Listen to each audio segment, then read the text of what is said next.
So first, an update. Now, I think I emailed this to everyone, but I really wanted to say it in person too, that our final exam is on Thursday the 14th. Is that everybody's understanding? It's Thursday the 14th. Now, the neat thing about that is that means that we could have a bonus class on Tuesday. Does anyone have a final during this time on Tuesday the 12th? Because I'm happy to go ahead and have one whole other class session. Oh, so we're not supposed to have class on Tuesday? I think that next week is supposed to be finals only. But at the same time, I mean, if there's a class period where there's nothing going on, you can still go ahead and have class. Key thing is you could have a free class, right? So I'm still happy to be here, and I know that I need to meet with some of you to review old tests. So I definitely want to see anybody who I need to meet with on that day, because that way we could all have that extra time to review and go over things. So just want to make sure everyone has it down in their calendar that our final exam is Thursday. So everyone's going to be here Thursday. Okay, but I will still be here on Tuesday the 12th. I'm going to come here. I'm going to be here from 10 to 11:50. We can still hold class. We can still go over review problems. I'm honestly not sure if we're going to get through all the rest of the practice final today. So I think coming here on Tuesday is a great idea that everybody should do. Rose? So, oh, sorry. It's Tuesday or Thursday the last class? Yeah, Thursday's the last day of class. What? I said all right. Oh, okay. Proceed. I was gonna say, if we don't finish, can we finish reviewing on Tuesday? Yeah, absolutely. And in that case, on Tuesday, I'll record it, and that way, everyone who can make it, great. And if you can't make it, I'll still have the video. Because I do realize that some of you might have a final exam during that time.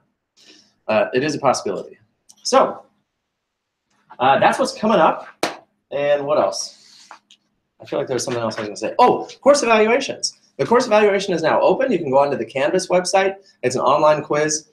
And it'll take maybe 5 minutes to just go through and take the survey, and then there's some spots at the end for you to give feedback. So I appreciate all of you taking the time to give feedback so that I have ideas for how I can make class better for next semester, for the next semesters with the students. And keep in mind that I might be your teacher next semester in 218. Are any of you going to take 218? I think a chunk of you were, right? What? Yeah, okay, so 218, that's the evening class. It's on Monday, Wednesday evening. So, in a course survey, you have that opportunity to give feedback, and it's anonymous, so please take the time to do that. No matter what, I want you to do it because that's your ticket to get your final exam. So as of today, the course survey is open, and when you come in and take your final exam, not on the 12th, but on the 14th, if you haven't taken the course survey by the time you come in, I'm going to have you sit down at this computer or that computer and take the course survey before I hand you your test. So no matter what, everyone's going to do the course survey. I just think it'd be better if you did it at home in the convenience of your home rather than waiting until the day of final. Okay, any questions about all that? Okay, I've got 2 jokes for you. Have I ever told you this one yet? Why does the Tyrannosaurus Rex have such short arms? Have I already told you this one? Okay, so why does the Tyrannosaurus Rex have such short arms? I suppose that could also be the punchline. He has a big head. He has such short arms for scheming. It's funny because the Tyrannosaurus Rex doesn't have to scheme, right? He's a big, gigantic monster. He can just walk over and murder you, right? He doesn't have to like hide behind a tree and be like, how am I going to do this? How am I going to? Yeah, no, he just walks over and kills you. So he doesn't really need to scheme. Okay, that was one. My other joke is I told my friend 10 jokes to get him to laugh. Unfortunately, no pun intended. No pun intended? No pun intended? No pun intended? Okay. All right, well, I gave it my best. Okay, folks, where we left off last time, I went ahead and I wrote down the problems that we definitely want to do together, and I crossed some off. So I'm just going to focus on the ones that I highlighted, and we will be skipping around a little bit. So everyone, let's go ahead and start up on number 30. I think the last one we did was number 29, so we are going to do number 30. So let me move my screen real quick. I think I didn't move that last time.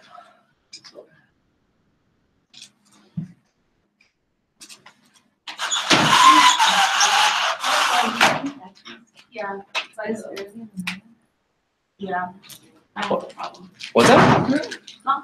Oh, you guys are talking about food. Sorry. All right, so how do we do the chain rule on a square root?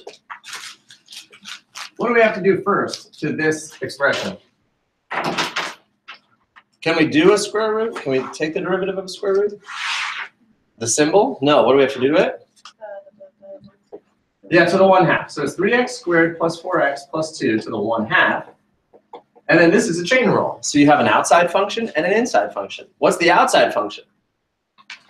To the 1/2. And the inside function is the rest. So when we take the derivative using the chain rule, we do the derivative of the outside function. So I bring the 1/2 down out front and subtract 1, so that's -1/2. And I leave the inside alone, 3x squared plus 4x plus 2. And then I multiply by the derivative of the inside function. So I hope that this is the mantra that you say to yourself. Take the derivative of the outside function, leaving the inside function alone, multiply by the derivative of the inside function. And what's the derivative of the inside function? 6x plus 4. And that's it. Well, actually, no, that's not completely it. We can fix up this negative exponent. So notice, I already have a fraction here, the 1/2. That's defining my numerator and my denominator. So let's go ahead and make a numerator and denominator. My 1 would go in the numerator, my 2 would go in the denominator. Where does this whole thing go? To the negative 1/2. Down below. So down below, it's going to be to the 1/2, which is really a square root. So the square root part goes down on the bottom. And then where does the 6x plus 4 go? Numerator or denominator? At the top. And at that point, it's 1 times 6x plus 4. I mean, the 1 is rather unessential at that point. You don't really need the 1. And that would be the final form of the answer. So again, certain irony that in mathematics, we put final answers in a square root because it's visually pleasing. But in order to do mathematics, we need rational exponents, such as exponents. All right. Well, that was number 30. We're going to skip on to number 32. Or maybe that is the next problem. It is. Okay. So number 32 says, given this function, 7 plus 7 over x plus 3 over x squared. So number 32. We have a function which is, I'm sorry, what is it? 3 plus 7 over x plus 3 over x squared. Okay. Don't we have to rearrange like the x squared and all that? Yeah, so we'll have to rewrite that. And it says find the following. It wants us to find, well, the function, which we already know, the first derivative evaluated at 4, and then the second derivative evaluated at 4. And I'm sorry, what I meant was find the first function, the original function evaluated at 4. Add that to the problem. Evaluate the function at 4, the first derivative at 4, and the second derivative at 4. Pretty sure this is a problem on the final. So, or no, this exact one, but something like it. What's that, Mom? It's not 3. It's 7, yeah. Oh, okay. Sorry. No, that's good, thank you. Okay, so first things first, let's evaluate the function at 4. So you could just type that into your calculator, get yourself a nice decimal value. So what is the function evaluated at 4? That would be 7 plus 7 divided by 4 plus 3 divided by 4 squared. And I got 8.9375. All right. The purpose of this problem is to look at the function value, the derivative value, and the second derivative value. And then we're going to take all that and make a sketch of the graph. So there's our function evaluated at 4. Now let's do the first derivative. So we have to rewrite this as 7 plus... Do we have to rewrite 7 over x? Well, actually, yeah, we do. Yeah. To do the integral, we wouldn't have to rewrite it because the integral of 1 over x is natural log. But to do the derivative, we do. So 7x to the negative 1, and then plus 3x to the negative 2. Yeah, we do have to rewrite it to take the derivative. So what's the first derivative? The 7 goes away. Negative 7 over x squared.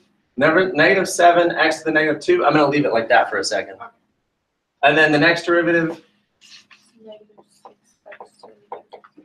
Yeah, negative 6x to the negative 3. So remember, we're doing derivatives now. This is tricky because we have to go back and forth in our mind. Are we doing the power rule of the derivative, or are we doing the anti-power rule of the integral? All right, so that's our derivative, and we can go ahead and clean that up. So let's clean it up temporarily. That's negative 7 over x squared minus 6 over x cubed. So that would be the final form of the first derivative, negative 7 over x squared minus 6 over x cubed. And then we go ahead and evaluate that at 4. So what is that at 4? That'd be -7 divided by 4 squared, and then -6 divided by 4 cubed. And I got -0.53125. You second that? Okay, great. All right, then we move along into the second derivative. So I'm going to go back to this form where I already had it ready to do the derivative. What's our second derivative?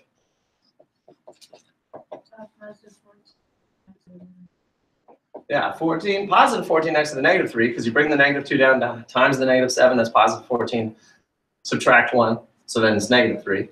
And then -3 times -6 is positive 18, and then x to the -4. And then when we clean that up to make it look in final form, that'd be 14 over x cubed plus 18 over x to the 4th. So that's our second derivative.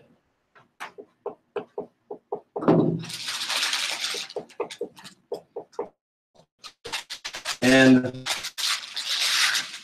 what is that value? Now, it's very important you all come to class with calculators for the test, right? Because it's very calculator heavy. So 14 divided by 4 cubed plus 18 divided by 4 to the 4th.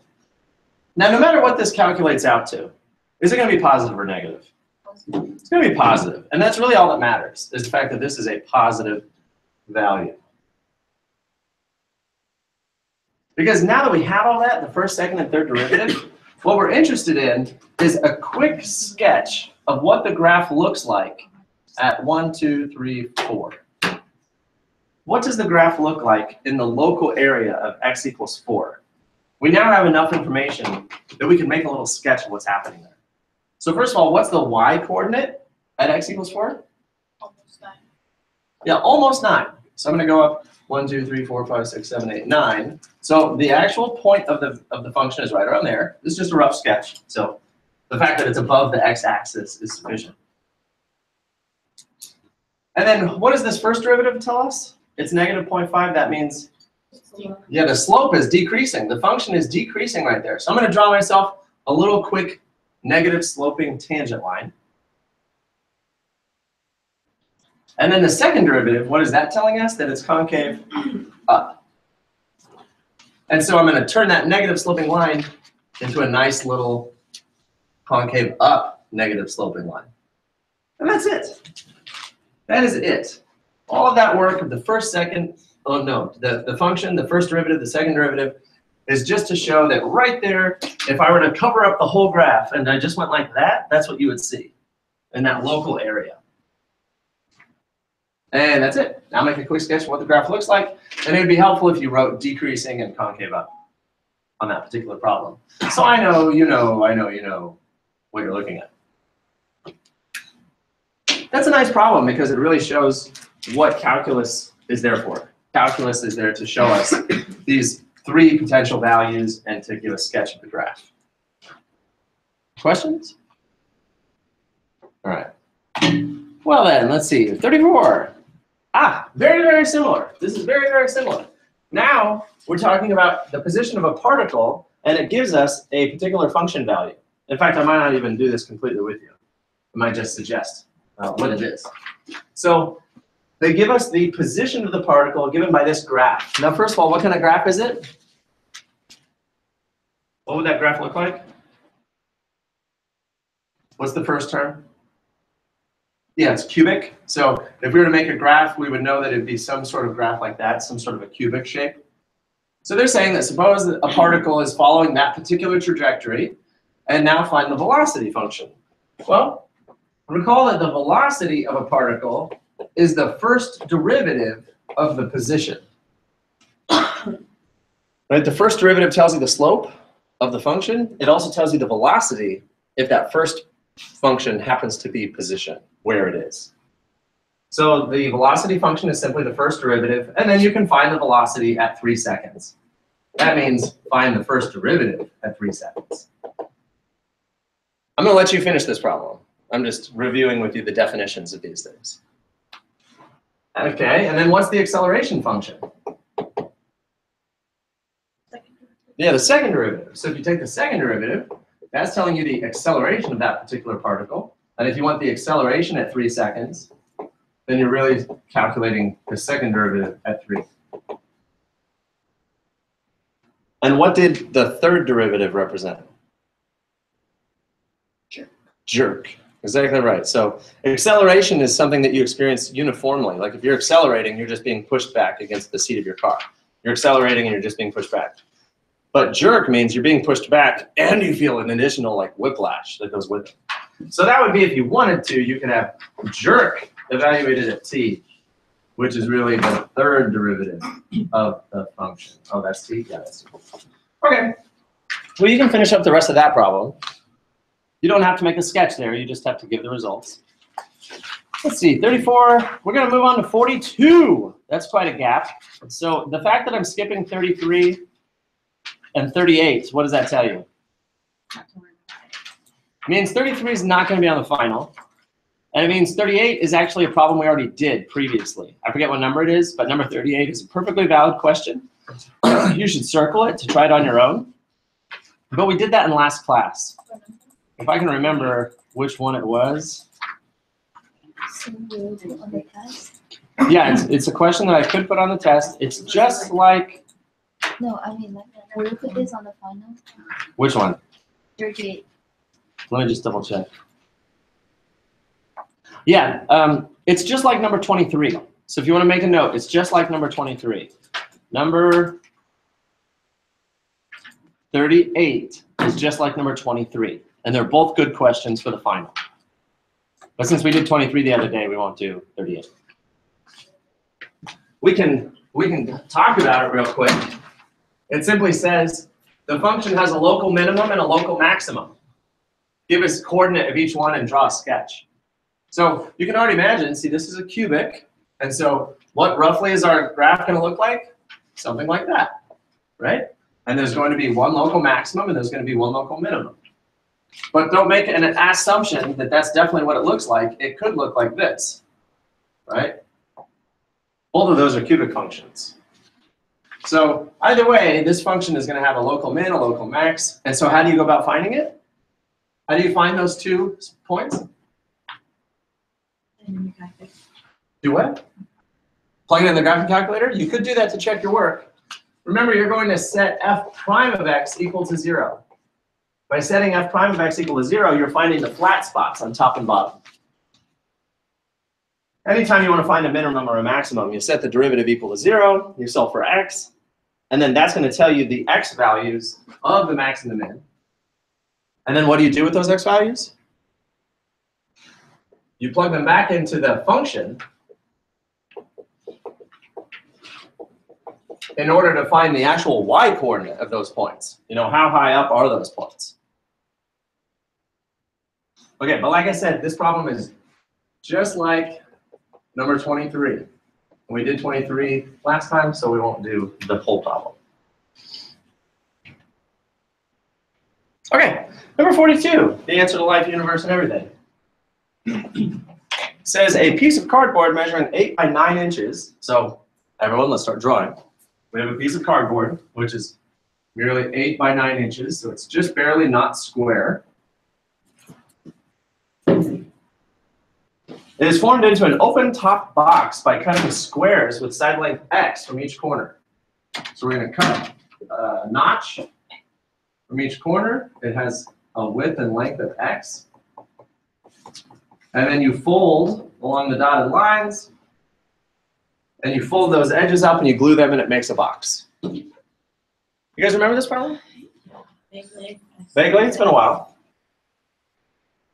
So find a formula for the volume of the box. So if you'd like, you could go ahead and now make a quick little drawing of the box that we would have something like this.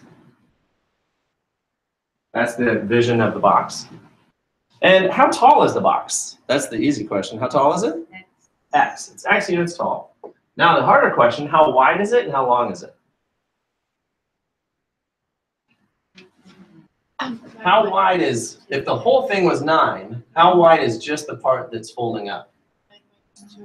Yeah, 9 minus 2x, because you're doing 9 minus x minus x, so 9 minus 2x. And then how tall is this, or not tall, but what's the width of this box just right there? At 8 minus 2x. So now we know the volume of the box. This side is 9 minus 2x, and this side is 8 minus 2x. And the volume of a box is given by length times width times height.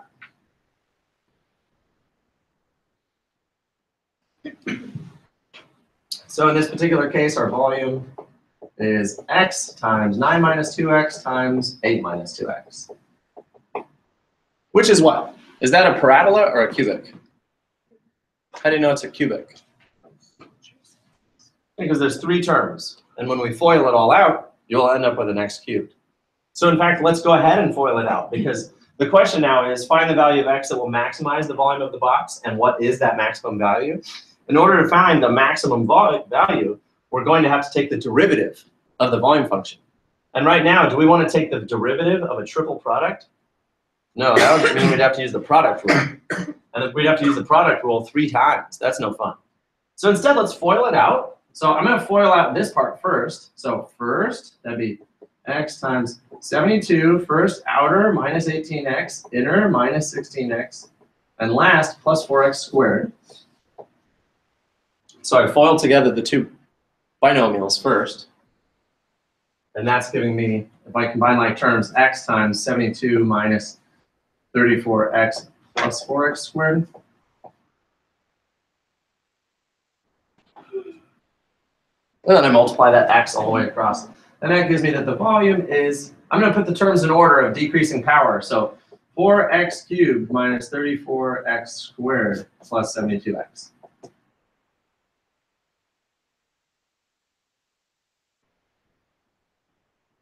So that's the actual volume of the box. Should I set that equal to 0? What would happen if I set that equal to 0? What would I be finding? Yeah, the y-coordinate, which in this case, what is the y-coordinate of a graph where the function represents volume? The y-coordinate represents volume. So what would happen if I set this formula equal to 0? I'd be finding when the volume of the box is 0. Well, that's really silly. That's a box that has no area. And I can already tell you one time when the volume of the box is 0, and that is if I make x equals 0. If I make x equals 0, nothing folded up, and there's no volume. But if I make x equal to 4, then that means that I cut the square this big, and it completely took away, I'd fold that up and there'd be no width. Or I could make x equal to 4.5, and that would make the squares exactly all the way to the middle, and that would also be 0. So we already know the 3 values that would make this function equal to 0. 0, 4.5, and 4. But we don't want to make the volume equal to 0. What do we want to make equal to 0? Yeah, the derivative. We want to find the maximum value. So that means we want the derivative equal to 0 because that's going to tell us the maximum volume. Okay, well, go ahead, folks. Find the derivative.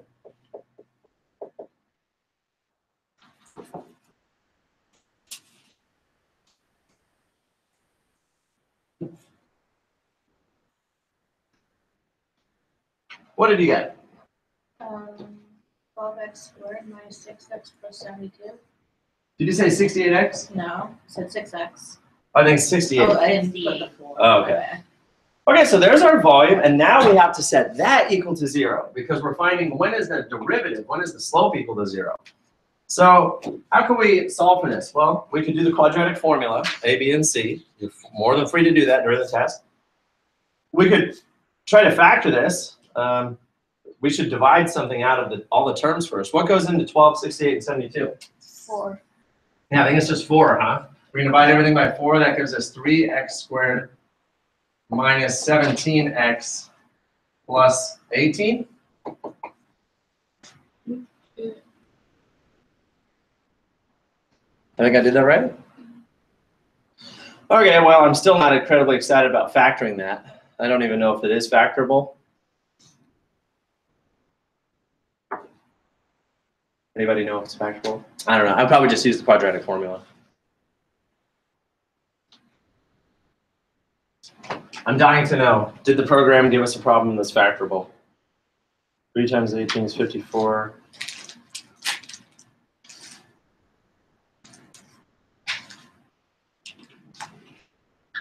That could be 2 times 27, no. 3 times 18, no. 6 times 9, no. It's not factorable. So the quadratic formula, it is. You'd have to use the quadratic formula. So x is equal to negative b plus or minus the square root of b squared minus 4ac all over 2a. So that gives us 17 plus or minus the square root of 289 minus 4 times 3 times 18 is 73. Woo. This is going to come out to be quite the decimal because you can't square root 73. But we have two different potential answers, right? You could either do 17 plus root 73 over 6 or 17 minus root 73 over 6. Does that imply that there's two different answers to this question? There's two different notches that you can cut for x that will give a maximum value? So on the test, do you want us to leave it like that? Oh, I want you to get a decimal. Definitely get a decimal, because what we're all going to notice right now is that there are not two different answers. The first one turns out to be 4.257. The second one turns out to be 1.409. Now, both of these might look like real answers. Are they both real answers? No. Can I take a piece of cardboard that measures 8 by 9 and make a notch that's 4.27? It's definitely impossible, because if I go 4.2 inches this way, I went more than halfway, and if I go 4.2 inches this way, I went more than halfway, and there's overlap. I can't really do that. So this one is impossible. And in fact, that's what they call an extraneous solution. So you would cross that one out, and you would say this one only. This is the solution, that you'd have to cut a notch 1.409 inches in, and that will give you the maximum volume. Are we done with the problem? Yeah, 2. Yeah, we want to actually know what the maximum volume is. So now we're going to take our 1.409 and go back to our original volume problem, our volume formula, and actually calculate what the volume is. So now I'm going to say the volume evaluated at 1.409 is, and again, you don't have to show off your work for this. You can take the formula of 1.409 cubed minus 34, 1.409. Plus 72 times 1.409. And I ended up with a volume of 45.137. What's the unit for this? 45 what? Yeah, inches cubed. All right, so there's 45 little inch cubes that fit inside that box. If you can imagine a cube, if it's 1 inch by 1 inch by 1 inch, that'd be like an oversized dice, a very large dice. So that box can fit 45 of those. Folks, this is a great problem, definitely on the final. I don't know if I'm supposed to say things like that, like, hey guys, this one might be on the final, wink, wink. This is a good problem. Julie? What? You press enter. Oh, give you more space. Yeah, sure. Will do. All right. Well, great problem, folks. And this is the type of problem they do all the time in industry. This is why when you go into the store, cereal boxes come in all sorts of different sizes, and tuna cans and cans of vegetables and fruit. I mean, all of those sizes of cans, those are not arbitrarily done. They're different sizes depending on the food item that's inside of it, because they're trying to maximize how much food they can fit inside while minimizing the amount of material they're using. It's quite the complex math equation. All right. Next, 44. This problem is also fairly similar to something that we've already done, so I might not do it with you. It says, for the given cost function, find the production level that will minimize the average cost and the minimum average cost.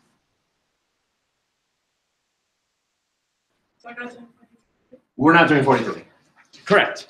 Number 43, you can... 43 is a good problem, but it's just like other ones we've done. You can circle it as something that you should try. It says, given the cost function and the demand function, find the production level to maximize profit. I think we already did a problem like this. Yeah, we did number.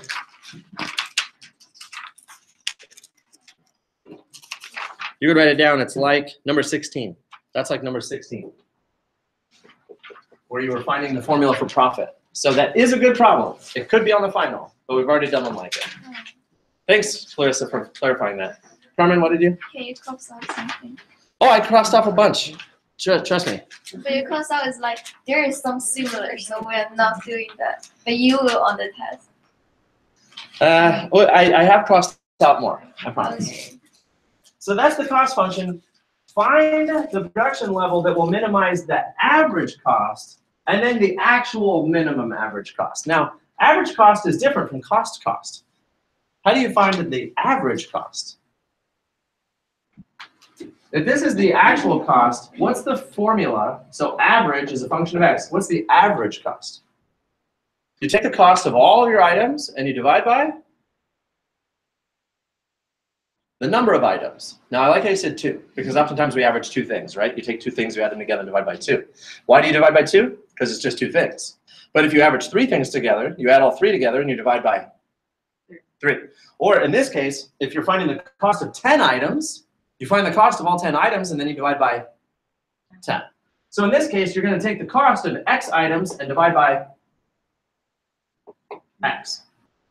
Because what you're saying there is you're finding the cost. You can give an example if you like. The cost of 10 items divided by 10.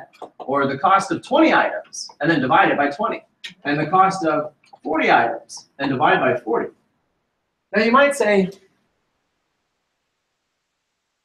cost. If marginal cost tells you the cost, per item, then don't we already know that? But see, what this is doing is it's spreading the fixed cost out among all the items. Like, remember when we had a cost function that was like 4Q plus 3,000? So what's the cost of each additional item? Only $4, right? The cost of every additional item is only $4. But you've got that fixed cost there. It has to be spread out over all the items. So in this case, if you wanted the average cost of 10 items, well then that's 4 times 10 plus the 3,000. It wouldn't be fair to ignore the fixed cost and say the average cost per item is $4, even though every item is only costing $4 more. The average cost, you have to take that and divide it out so that the fixed cost gets divided amongst all 10. So that's why we have the average cost function. The average cost function is going to spread that fixed cost out across everything. Okay, so let's do it. We want to find the minimum average cost. This is such a great problem. Let's find the actual formula. The average cost function is 28,900 plus 300x plus x squared all over x. And what can you do anytime you have a fraction with multiple terms in the numerator? Break them up. So you can take each numerator term, 28,900, put that over x, and then put the 300x, put that over x, and put the x squared, and put that over x. Yeah, this is really convenient because it cancels out some of the terms, right? We definitely have, now let's start writing this the proper way. 28,900 over x is really what? X to the negative 1. And then the x's here cancel, that's just 300. And then here, one of the x's cancel, and that's just x. So this is our average cost function. And now we'd like, since we want to find the minimum average cost, what does that mean that we're doing? Our cost function is a parabola, a positive parabola. That's our cost function. So we're interested in finding the minimum cost function. And what's the derivative at the minimum? 0. So we're going to take our derivative and then set it equal to 0, and that will tell us where the minimum cost is. So how do we take the derivative? What's the derivative of the first term? Yeah. Negative 28,900 x to the negative 2. What's the derivative of 300? 0. Nothing. What's the derivative of 1x? 1. 1. It's a very cute and dainty formula.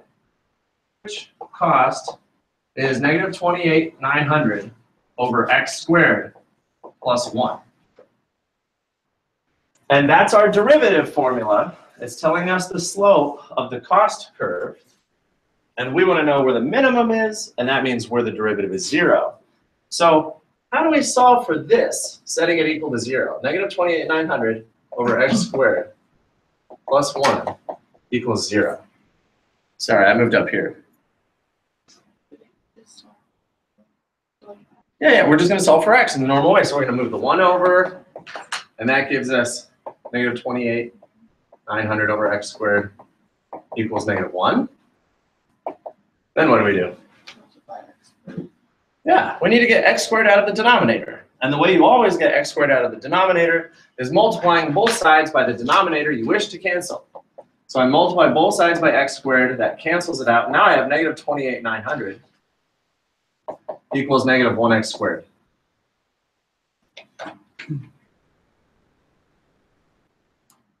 We divide off the negative 1. X squared equals 28,900. And so we square root both sides, and what is the square root of 28,900? 170. So what did we just find?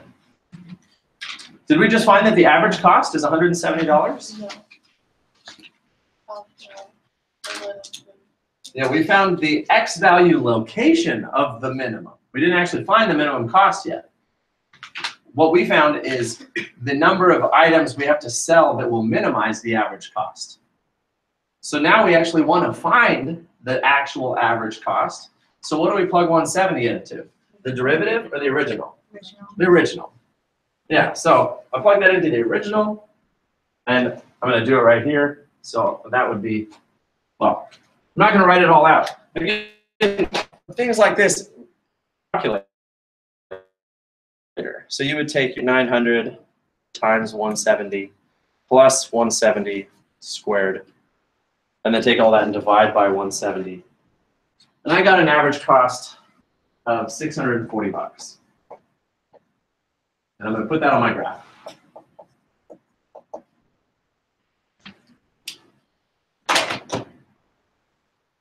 Now, what's that? Does it matter if you use like positive or negative 170? Does it matter if you use positive or negative 170? Rose, that's a great question. That's a fair point. The square root of 28,900 is the plus or minus 170. Are we talking about selling negative 170 items? No, that doesn't make any sense. We can't sell negative 170 items. So we definitely won't use the negative 170. And if you did, I'd be very curious to know what the answer would be, Rose. Gosh, if you could sell a negative number of items, what would the average cost be? I don't know.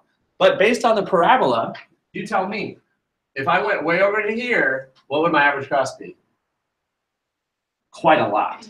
You know, you can tell because it's parabola, so it's going up. So whatever that average cost is, this is not what we're interested in because obviously it's going to be more than the minimum. Yeah. Folks, let's say that your boss, okay, came to you and said, hey, find the production level that will minimize the average cost. And what is the minimum average cost? Out of all of this, what does your boss want you to walk over to her with and give her? What? Yeah, well, I'll go one step beyond that. What does your boss want you to hand her? This picture right here, right? Wouldn't that be visually compelling? Wouldn't, you know, a boss or a manager really appreciate that? Like, pow, okay, I get it, right? These are my costs, it's a parabola, that's the bottom, it's 170 units, the average cost is 640. A graph would be the best presentation of your answer. You know, that's why people have business meetings, right? To have PowerPoints and, you know, show graphs and charts. So your final answer you'd want to give in the form of right there. But of course on the test, no matter what, I would like to see this, a graph. But even if you don't show me a graph, make sure you've circled your answers. Make sure it's very obvious to me the two answers to this question. Because remember, I had two questions. What's the production level and what's the minimum average cost? So I hope you make it very obvious to me what your two answers are and which is which. Just like you would want to make it obvious to your boss or, more importantly, your spouse. Just kidding. No, I'm not.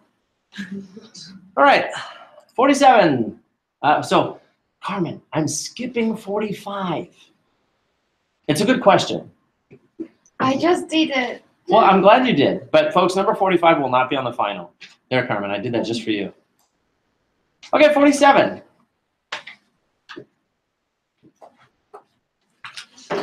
This is the last question from the derivative portion of the review. And then we'll look at the integral portion of the review. Now, the elasticity of demand, what? No? Okay.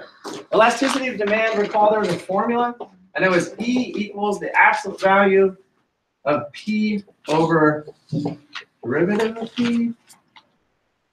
Oh, no. I forget what the formula was. Oh, do you have it? Oh, that's what it is? Oh, so it is. Okay, it's P over d of P times the derivative. Carmen, Yeah, thank you, this Carmen. is the second where you needed not to do. Carmen's a complex character. She's trying to help us have less questions, but she's showing the right formulas when it's asked. You know, it's complex. I feel so stupid. No, you're not stupid.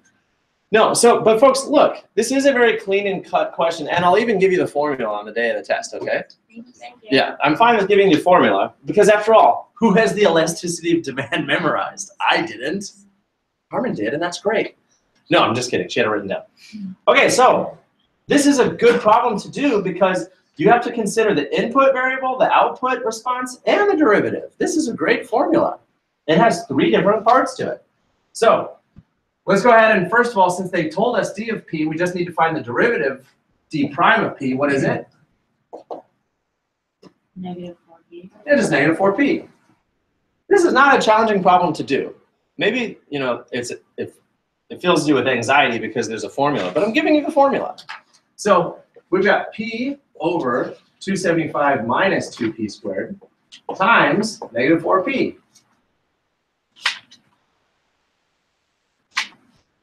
What do we do now? We just multiply the numerators. So that's negative 4p squared over 275 minus 2p squared. We don't have to take the derivative of that. Like, that would be unnerving. If we're like, oh no, now I have to do the quotient rule, ho-de hi minus hi-de ho over ho-ho. But no, you don't have to do the quotient rule. We just plug the number in, right? They said, now find the elasticity at a price of 10. So that's it. I'm just going to plug in 10 into this formula of negative 4 times 10 squared all over 275 minus 210 squared. And we're just going to calculate that. So that's, I think we can do most of this in our head. 10 squared is 100 times negative 4 is negative 400. Over 275 10 squared is 100, that's times 2, that's 200. 275 minus 200 is 75.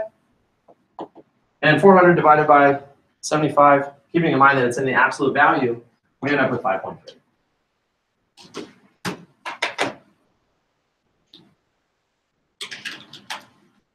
So we might need to draw a number line to remind us that elasticity starts at 0, goes to 1, and then goes to infinity. And I believe the first portion was elastic. Wait. Well, again, I don't want to say the wrong thing. I think, let's see. I have the book. Didn't have to be like within like 1 range to be, that's elastic. Yeah. And then inelastic.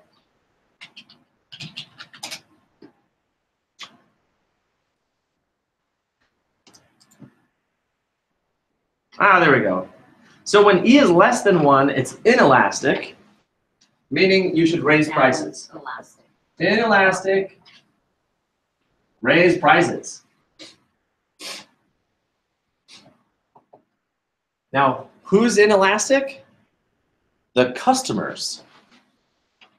The demand, meaning you can raise prices and those fools will keep buying. They're inelastic. Their demand is inelastic. Their demand is constant. That's what inelastic means. It means constant. It means that they'll keep on buying it even though you're raising prices. Whereas elastic means that if you raise the price, they're going to stop buying your product. They're like, well, forget it. I'm not going to buy your stupid thing if you raise the price on me.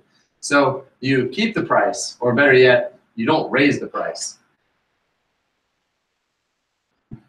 And 1 is the magic middle point, right? Ultimately, you want to get to 1 because then you've raised the price as high as you can and you're making as much profit as you can. Really, that's what we could say the goal is. The goal is to raise the price as much as you possibly can until that will turn customers away.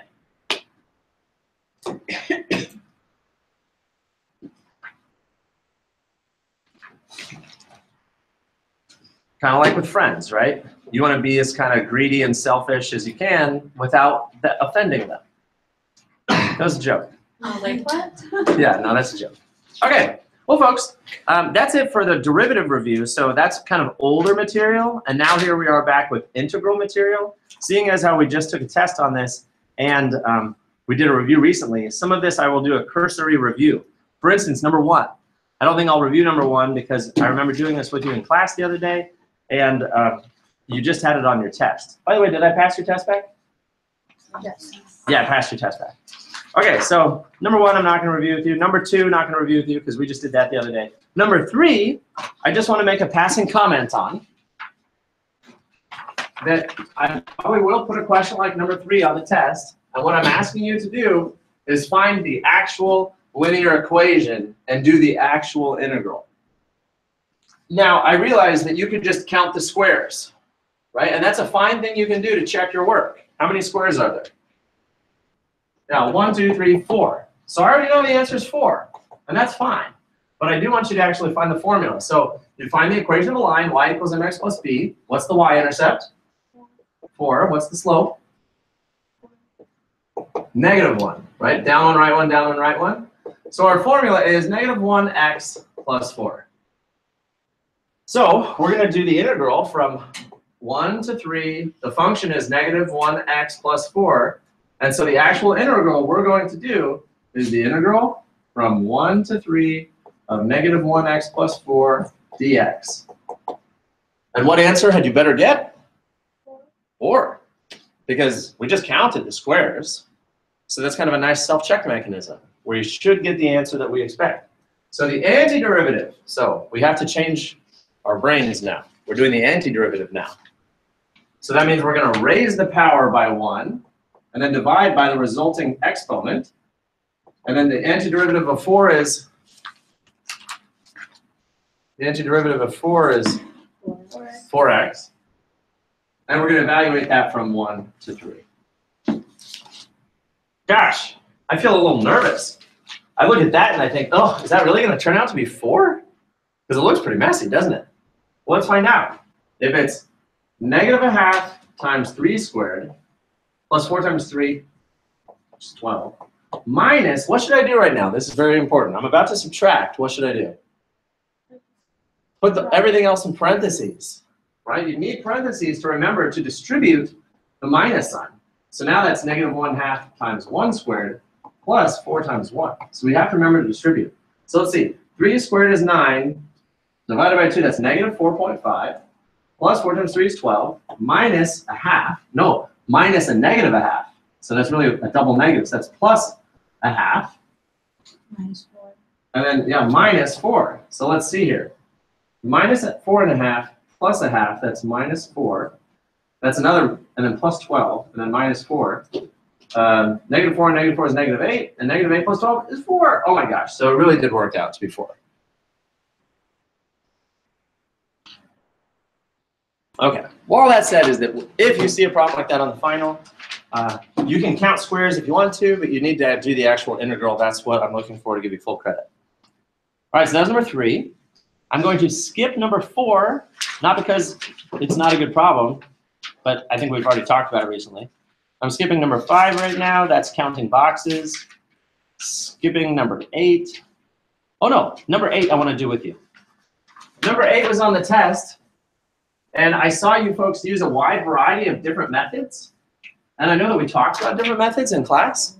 But after looking at everybody's work and grading it, I think that one method is the best. That's just my opinion. That one method has turned out to be absolutely the best. And so we have a function of the derivative, and we want to know what the actual function is doing. And is it increasing or decreasing, and is it concave up or concave down? Well, how do we know if it's increasing or decreasing at -4? Oh, you got it. Okay. Yeah, we just plug in -4. We want to know what's happening at x equals -4. So what's the slope at -4? We go ahead and plug it in. So that's -5 times -4 minus 4 is -8 times -4 plus 3 is -1. And that turns out to be -40. So what is the graph doing? Increasing or decreasing? It's decreasing because the slope is a negative. So I already know now that the answer is not increasing. Now, how do I know if it's concave up or down? We talked about the idea of doing test values. You could look at the slope just before -4 and just after -4. But even though I like that method, I feel like it's even more straightforward just to calculate the second derivative. The second derivative, you can take this and FOIL it. So first I'm going to FOIL it. So that's -5 times x squared minus 4x plus 3x minus 12. And then combining like terms, that's -5 times x squared minus 1x minus 12. And then distributing, I don't even have to distribute the -5. Oh no, I do, because we're going to take the second derivative. So distributing the -5, that's -5x squared plus 5x plus 60. So that's the actual function. Why didn't they just give it to us like that? It'd be too easy. Yeah, that'd be too easy. So now we take the second derivative, and which is -10x plus 5. And what is the second derivative at -4? That'd be -10 times -4 plus 5. Without even finishing the computation, is it the answer positive or negative? The answer is positive, because a negative times a negative is positive, plus another number, it's positive, and therefore it's concave up. I started that whole problem by saying, I think the best, shortest way is to take the second derivative. And now after saying all that, I look at the board and I'm like, oh man, I just put 1, 2, 3, 4, 5, 6 lines of work. I wonder if any of them are like, Mr. G, I don't know. You just did 6 lines of work. I kind of don't believe you. But I thought that that was a pretty straightforward way. It was just calculating the second derivative. All right. We are doing number 9. Folks, number 9, notice, what is the function? You have to make the t and x. Yes, you're going to make the t and x. That's the end of the thing. But the function is an integral, right? The function itself, f of x, is actually an integral. And so when you take the derivative of an integral, what happens? Yeah, it cancels itself out, which means you end up with the top variable of the limit of integration. And so essentially, this whole integral of t to the 8th, it simply becomes x to the 8th. So that's important to reiterate because that was an often missed question on the test. When you take the derivative of an integral, it cancels out, but it does change variables into the variable of the limit of integration. Okay, so now what's the first derivative evaluated at 3? Just plug in 3, right? Because that's f prime of x. So f prime of 3 is just 3 to the 8th, and that's it. Okay. So let's see. Number 10 is a fine problem, but I'm not going to go over it right now. It's the same thing. Number 11 is a fine problem. It's just the integral of 1 over x. That's a natural log. And number 12 is a fine problem. Some of these are, I think, simple. I want to focus on the more challenging ones. 13 was also a relatively straight one. 14. Oh, I'm choosing 14 to do with you because it has all the ones we just saw. So let's all look at number 14 very closely. How do you take the integral of all that?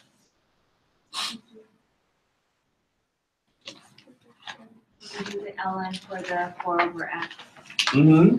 And then we would bring the x negative cubed. Is that x cubed minus 4 over x plus 2 over x cubed Yeah. plus 6 root x? Yeah. Folks, this is a great problem because it's actually 4 problems in one, right? And that's why I skipped number 13, 12, 11, and 10, because they were all just the individual components of this problem. So how do we take the integral of each one? Let's identify the rules. What's the integral of x cubed? What rule are you following? Yeah, you add 1 and divide by the resulting power. That's the anti-power rule, right? I'm going to label it anti-power rule. So I'm going to add 1 and then divide by the resulting exponent. So there's that one.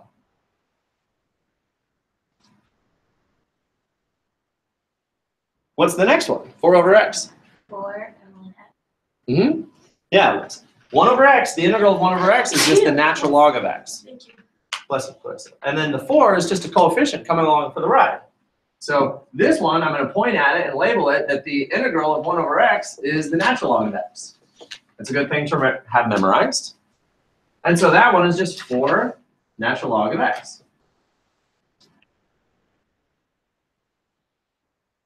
What about the next one? What's our rule? 2x and a negative. Yeah, you have to rewrite it, don't you? You have to rewrite this one. So I'm going to write rewrite as 2x to the negative 3. So you have to rewrite it, but then you're still doing the power rule. So what's the power rule on that one? You have to add 1 to the exponent. What's negative 3 plus 1?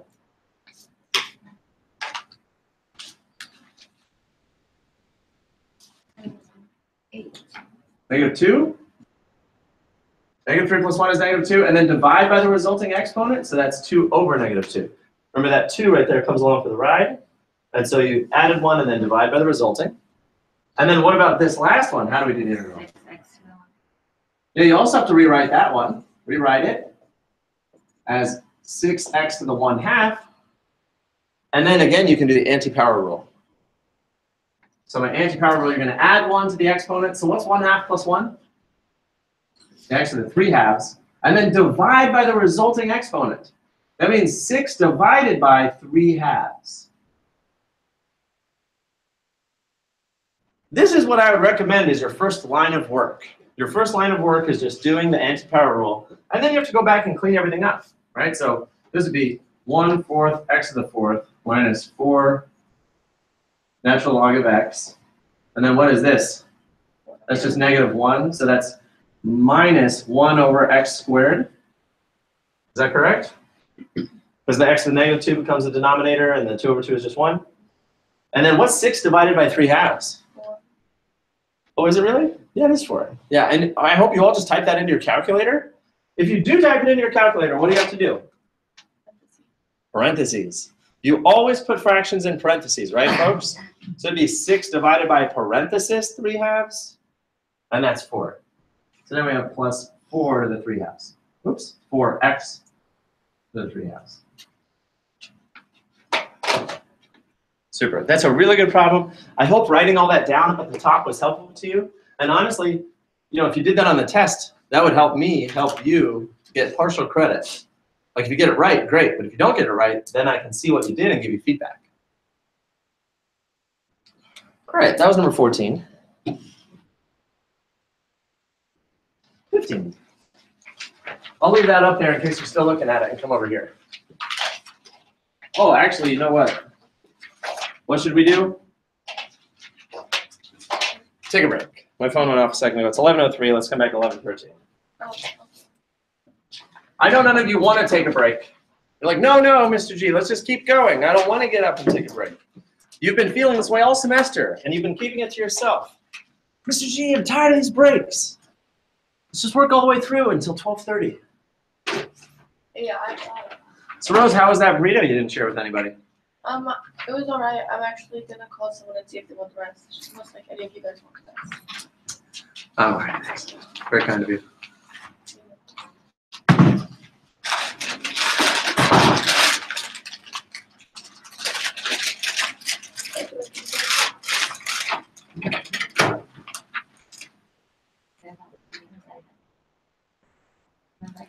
I made the slide for you.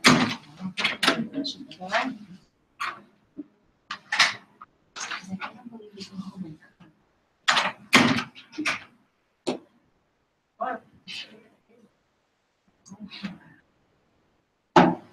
and Ken's like, Ask me what my favorite last time for dinner. Chinese. you know, I have the accounting homework, so I was doing it as I was emailing you, but it was on Sengage. And but I bought KFC. Everyone's like, KFC. Yeah. Buy it. I was like, could I? So if I buy, it's like There's a reason for it.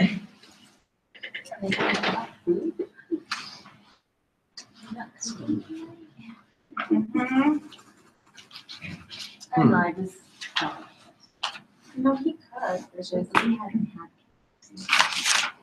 Thomas, did you get a practice review? No, I haven't got one. Oh, Thomas, I wish you. I was actually, I forgot. I got it here and here. I don't. Name on it. Thomas, I recorded the last class and this class. Okay. So you can watch all these videos. Okay. No, I don't. That's not my, like, I don't. I'll do like chicken breast, if you could it for the and you get home. Not in only spicy, it's just you get chicken breast. And then half you kind of cook your bacon. Just half put the bacon put like a spoonful of the sauce before the cheese. Put it in the and you do that with all your chicken breasts. But if you have any leftovers for that sauce, put it just on top, just a little on top of it. Because it's pretty thick. And all my husband likes, my kids like broccoli though. So broccoli in the corner. When it's cooking, the juices from the chicken breast and the cheese get out almost into like an all flavor out. And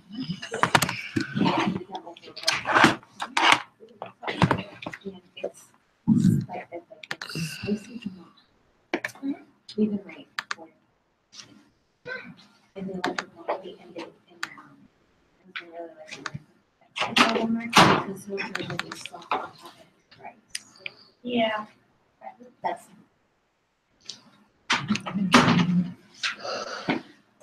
I on my slow days on beans with that sounds good. Like, how I grew up was like in a bakery. So, like, Christmas time, my dad goes crazy. Hey, what are you making? And this and my husband some kolaches. I was like, me again. Like, so it's like fantastic. Because I have to actually make things. Kolaches. Like,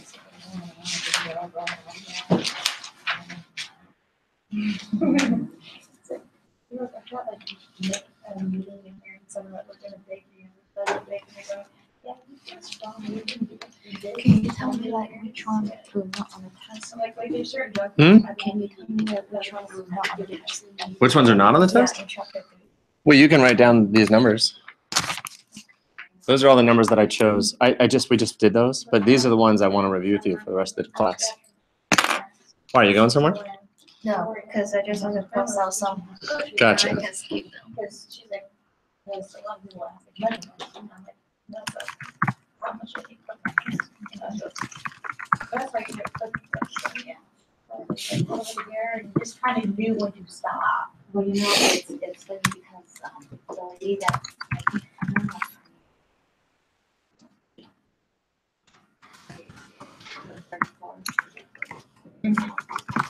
She's like, how do you like cook? I mean, she has one of my daughters, they have classes.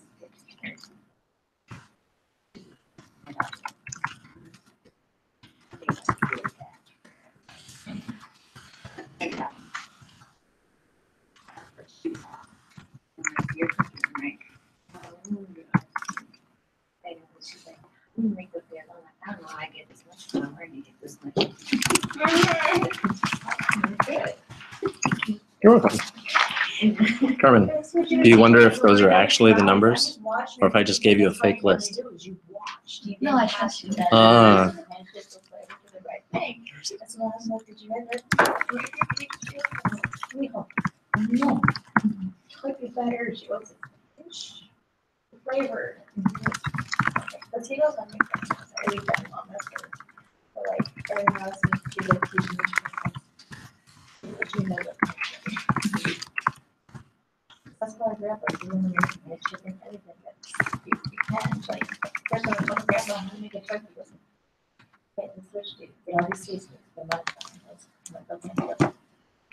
know how did I cook it? And I'm like, well, okay, good. I said, no.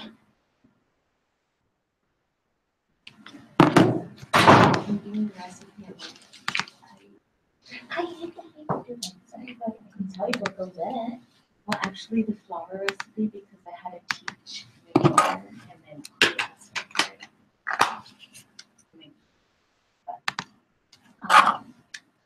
I actually went home and I did the quickly as an experiment. Like I poured everything and then Oh, you actually went back. Oh my God. but it's funny because I did my normal measuring, and then I pour it out. And it's a lot of work. I would be honest, I would not have gone to that much work. I would just guesstimated like, that looks like a lot of stuff. No, I was, well, how do you measure that? Yeah, because that's fast. Yeah, it's like making icing, like it's like a homemade. So, okay. That's good. So it was pretty fun. It was harder because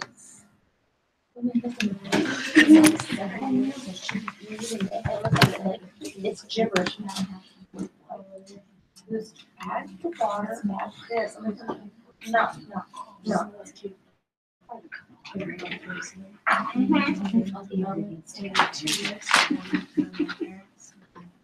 so like first I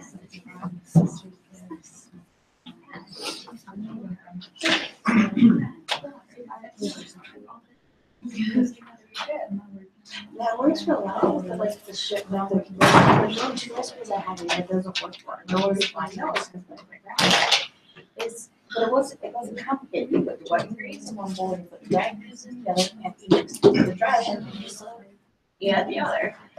And I remember watching my father-in-law, I gave him the recipe, I told him how to separate, sugar cookies. Flour and the dry and he put everything in there together and I was just watching him. And he puts it in the oven and I watched him do it. He goes, why did you let me do this? I'm like, to teach you a lesson, because that's all I told you not to do. I used to do it anyways, and the kid on the like rocks and he's like, my kids would go, Grandpa, I don't think you did this right. That's I told you. All right, folks, here we go. I'm sure you have a kid that do that one. Starting up on number 15. Now, I think these problems will go a little more quickly because we're just taking integrals. Number 15, what is the rule for taking the integral of 4 over x? Natural log. Right. So the integral of 1, what is it, e squared? E to the 8. E to the 8th, my goodness, who needs to do e to the 8th? All right, so the integral of 1 to e to the 8th of 4 over x, the integral is simply 4 natural log of x. Right, and then we put our evaluation line to remind ourselves that we're evaluating from 1 to e to the 8th. And I don't think I said this enough previously. I'd like to recommend a best practice, which is, you're going to plug in the top number and then subtract and then plug in the bottom number. So I think it's a good idea to go ahead and wrap parentheses around both of them and put that big old minus sign in between. It's good practice to do that first. That way you create a space for where you're going to put that information, and you're going to remember to subtract, and you're going to remember to distribute. Of course, in this case, there's nothing to distribute. It's just 4 natural log of e to the 8th minus 4 natural log of 1. So what is natural log of e to the 8th? You can type it in your calculator, and you'll get the surprising answer of? E to the 8. Not e to the 8th. What's the natural log of e to the 8th? 2.07. Oh, I like. Yeah, ln, not log. The E and L. Yeah, the natural log and the e cancel out, and it's just 8. So it's 4 times 8 minus 4 times, what's the natural log of 1?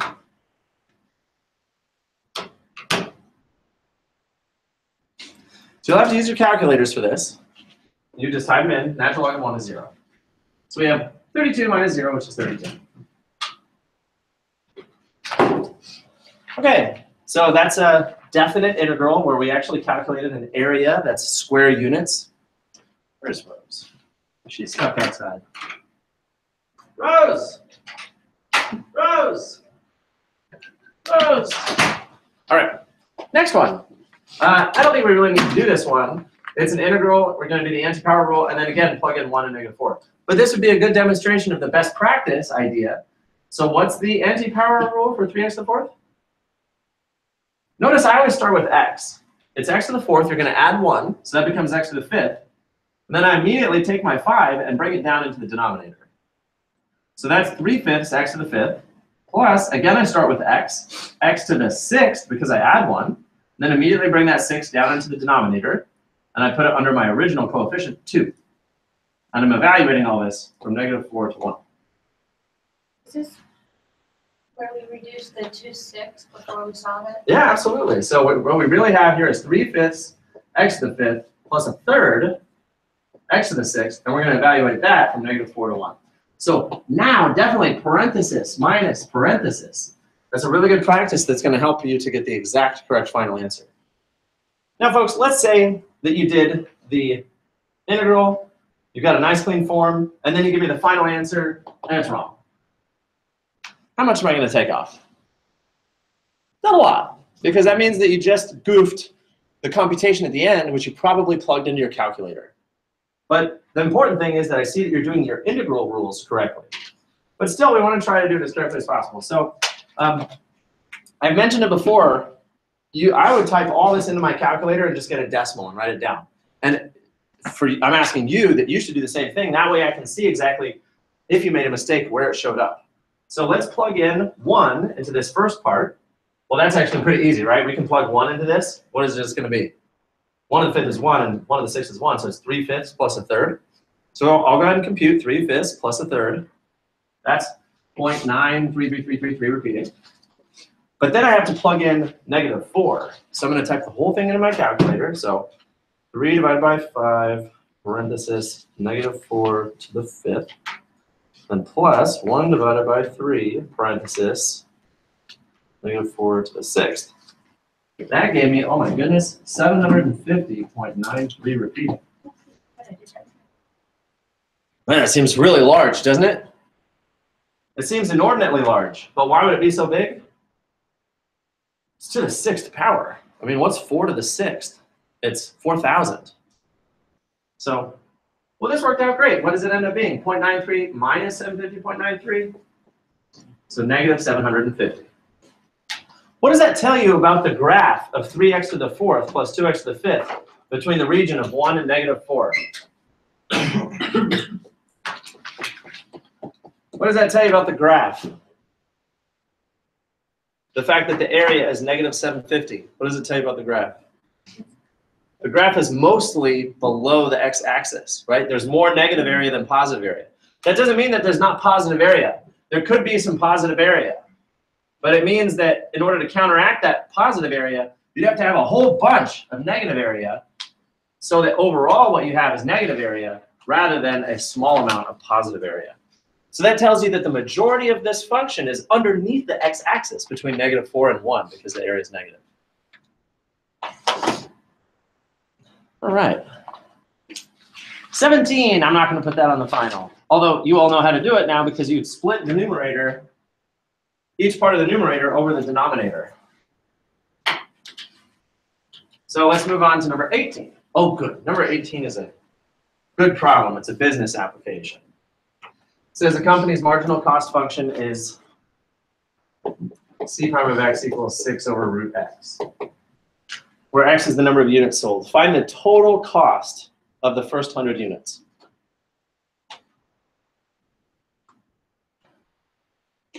So how do we do that? And let's review. What does marginal cost mean? Cost of the next item. Yeah, the cost of the next item, or the cost of that item. Not all the items, just that one. So if I want to find the total cost of the first 100 units, I would have to find the cost of the first item, plus the cost of the second item, plus the cost of the third item, plus all the way up to the cost of the 100th item. But you'll notice they had us go from 0 to 100. And right now I just wrote down the cost of the first item and the cost of the second item. Why do we tack on the cost of the 0th item? Isn't that your things? That's your fixed costs. Yeah, exactly. That's your fixed. Yeah, you haven't sold any items, but there's still a cost associated with that because you have your fixed costs. Okay, so now how do we actually add all that up? We don't want to type it all into our calculator and hit plus, plus, plus, plus. So we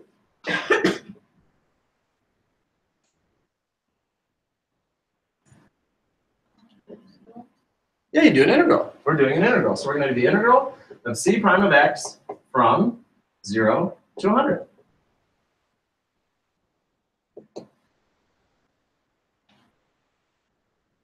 Now, folks, there's a beautiful, beautiful symmetry and irony here right now. What if I wanted to find the cost of 100 items? How would I write that down in a formula? If I just wanted the total cost of all 100 items, what would I write down? In terms of a formula? It would be c of x, right? The cost of 100 items. Isn't that the cost of 100 items? It's all 100, right? Not just the 100th item. That's all 100 items.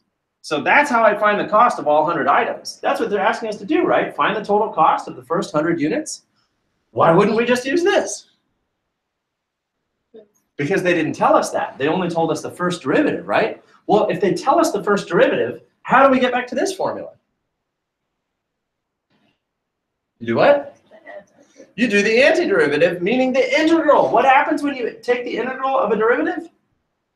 It cancels out, and it gives you the cost function. See, that's how this works. The fact is that by taking the integral of the derivative, it gives you the cost function. And when you subtract, that's cost of 100 items minus cost of 0 items. And the cost of 0 items is nothing. Well, not really. There's the fixed cost there. But that's why this is going to work. All right. So now we go ahead and do the integral from 0 to 100 of 6 over root x. What do we have to do to that? Bring the x. Yeah, bring it up to the numerator. So that's really the integral from 0 to 100 of 6x to the what? Is it 1/2 or negative 1/2? Negative. Negative 1/2 because we brought it up to the numerator. All right, so now we do the anti-power rule. So we add 1 to the x. So negative 1/2 plus 1 is positive 1/2. And we immediately divide by the resulting 1/2, putting it under the original coefficient. And we're going to integrate that or evaluate that from 0 to 100. And what is 6 divided by 1/2? 6 divided by 2 would be 3, but 6 divided by 1/2 is 12. So we have 12 square root x from 0 to 100. And so that's going to be 12 root 100 minus 12 root 0. 12 root 0 is nothing. And the square root of 100 is 10. 12 times 10 is 120. That seems like a very low cost for 100 items. What can you possibly make for $1 an item? A thank you card made out of printer paper? I don't know. But there we go. That's the cost.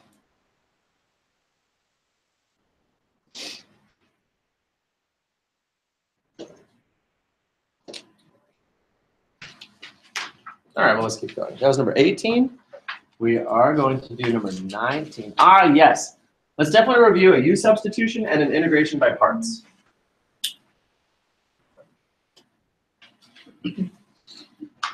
So I'm going to do it over here, just in case you're still looking at that one. We're going to do a U substitution here. So number 19. It's up there. I can't see it. It's the integral of x cubed. What else? X squared minus 4.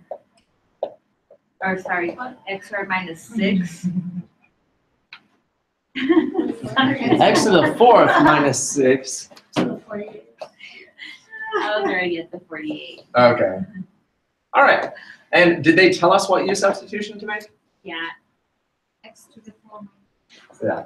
I'm not going to put that in the test. The test is not going to tell you what U substitution to make. You're going to have to know what U substitution to make. But here's the thing, folks. You've only got 2 choices, right? I mean, you got 2 choices for U. You either make U x to the 4th minus 6, or you make U x cubed. And you just try them both until you find the right one. So we're assuming that U really is x to the 4th, and that means du is 4x cubed. And as always, you need to move the 4 back over because we're looking to find an x cubed. There's the x cubed. That's the x cubed. We got to get rid of that 4. So we have 1/4 du is equal to x cubed. DX. dx. Right. And so what we're going to do now is replace all of that. We're going to replace the x to the fourth minus 6 with a u.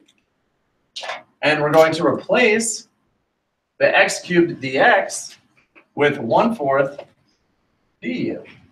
Ah, well that's colorful and visually compelling. Is that helpful to see how that all drops straight down? That we're now doing the integral of 1/4 u du? 48. I did. Thank you. So that's u substitution. Had you tried it the other way, I think you would have all seen that it didn't work. Right? Trial and error. If you said let u equal x cubed, and then you said du is 3x squared, and you move over 3, that wouldn't work at all. Because you could replace what? The x cubed with u? But then you'd have x to the fourth minus 6 in there. And then that would be like u squared minus 6 to the 48. That doesn't help at all. Right? It doesn't help. So you can always try both methods until you find the choice of u that makes the most sense. So what should we do here to make life better? Yeah, move the 1/4 out, and then we're just doing the integral of the anti-power rule of u to the 48th, which is what? The anti-power rule states you add 1 and divide by the resulting exponent. Not forgetting that I already had a 1/4 out there, and we don't even have to evaluate anything. Right? This is not a definite integral, so we're just saying the final answer is 1/196th u to the 49th plus c. And what's the last thing we do? Yeah, go back to our original variable. That's always the last step. So 1/196th of x to the fourth minus 6 to the 49th plus c.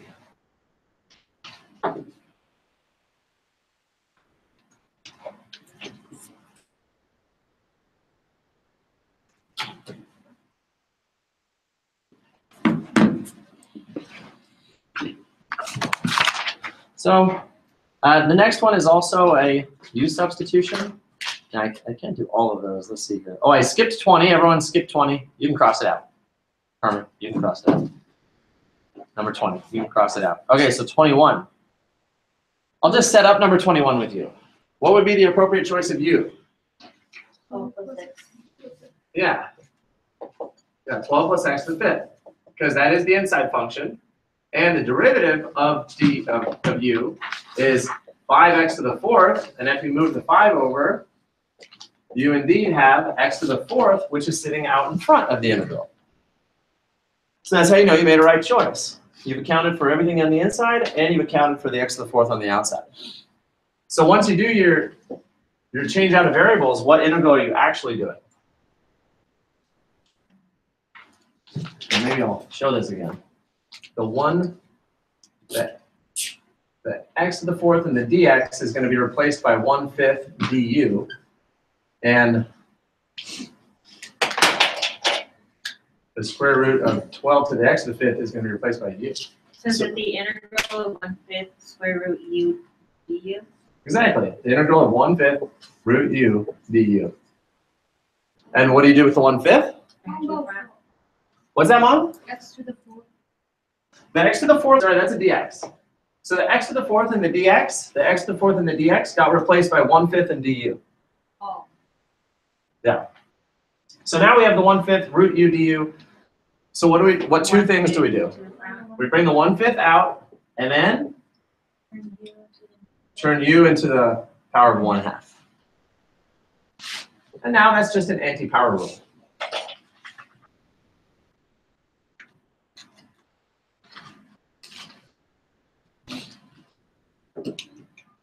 Might as well finish it. We've gotten this far. So I add 1 to the 1/2, so that's u to the 3/2, and then you immediately divide by 3/2. And don't forget you have a 1/5 out front. Let's see. How do you do all that on your calculator? 1/5 times 1 over 3/2. Yeah, very carefully. I mean, you could turn everything to a decimal. You could say, okay, what's 1/5? 1 divided by 5 is 0.2. And then what's 1 divided by parenthesis 3/2. Remember, fractions have to go in parentheses. So 1 divided that is 0.66666 repeating. So then you can do 0.2 times 0.66666666666 repeating, which is really 0.13 repeating, u to the 3/2. Now there's something wrong about what I just did. Do I really want the answer 0.133333? No. What is that as a fraction? 2/15. It's 2/15. So you have to somehow do that fraction work, however you prefer to do it. 15ths u to the 3/2, and our u was 15. You get 2 for the 1. Hmm? You got 2 ones. Oh, 2/15. There we go. Okay. So a very nice u substitution. I'm also going to do number 22 with you. That's another u substitution problem. Now, folks, I want you to notice something. Look at what you end up integrating with u substitution. Okay, look at that u integral. Is that a hard integral to do? No, it's just u to the 48th. You do the anti-power rule. What about u to the 1/2? Is that a hard integral to do? Well, you just add 1, the anti-power rule. So even though u substitution looks a little intimidating, is the actual integral that you're doing hard? Never. Yeah. Okay, so let's try that one more time. What should our u be for the integral of 0 of, what should I do with that dx? Should it be up there? Bring it to the side. Yeah, it should be over there on the side. That's a 1. So it's 1 over 2x plus 3 dx. So what should our choice of u be? 2x plus 3. So I'm going to say u equals 2x plus 3. So what's du?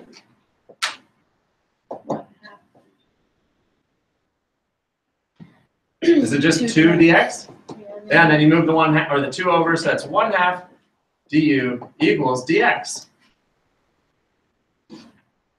So the 1 over 2x plus 3 becomes 1 over u, and the dx becomes du with a 1/2 out front.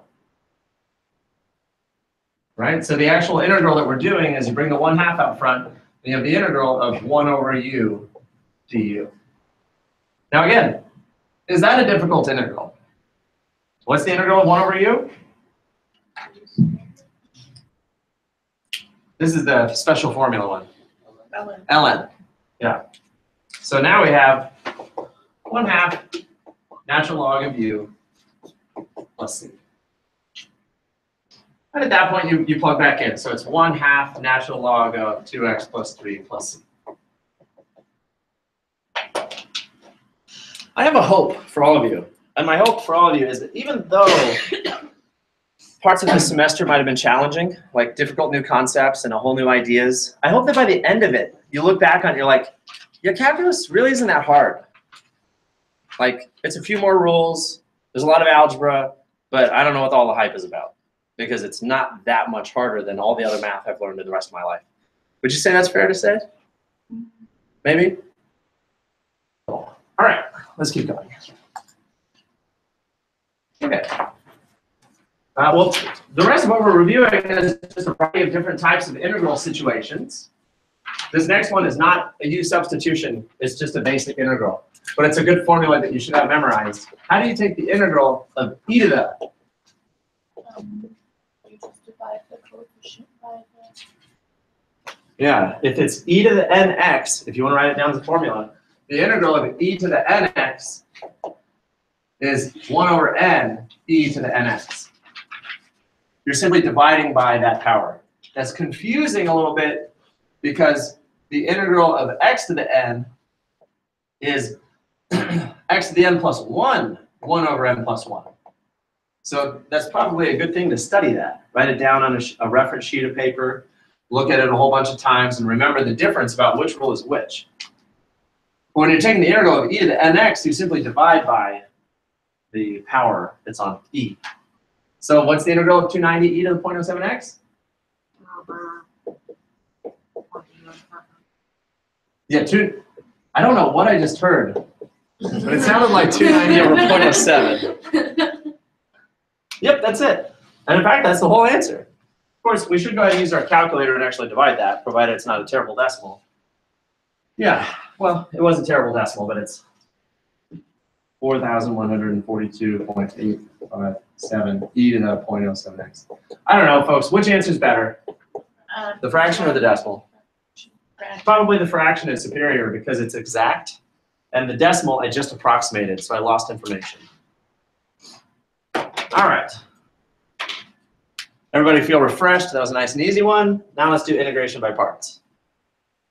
Now again, with integration by parts, you've got two choices, right? You've got two choices. When you look in here, you can either, remember, we're choosing a u and a v. So make your little box. You've got u, you've got v, and you have to choose one or the other. And when I look inside this integral, I've got a 9x and I've got an e to the x. So those are your two choices. You choose the wrong the first time, just switch and choose the other way. You're guaranteed to get the answer if you try both outcomes. So we want to choose a u, which we'll then take the derivative of, and we hope it's simpler. And we're going to choose a dv, which we're going to take the antiderivative of and hope it's not worse. So which one should be our u such that it will get simpler, 9x or e to the x?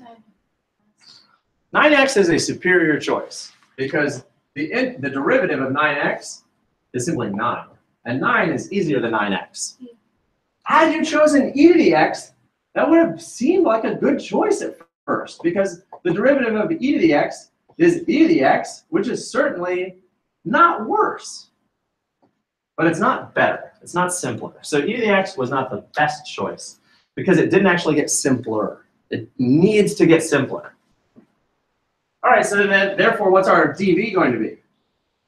E to the x dx. And what's the antiderivative of the e to the x? E to the x. So folks, that right there, I would go home and practice that over and over. You know, write down the problem, 9x e to the x dx on 5 different sheets of paper, and then just do it once, set it aside, do it again, set it aside, just keep practicing until it becomes second nature about what you're doing.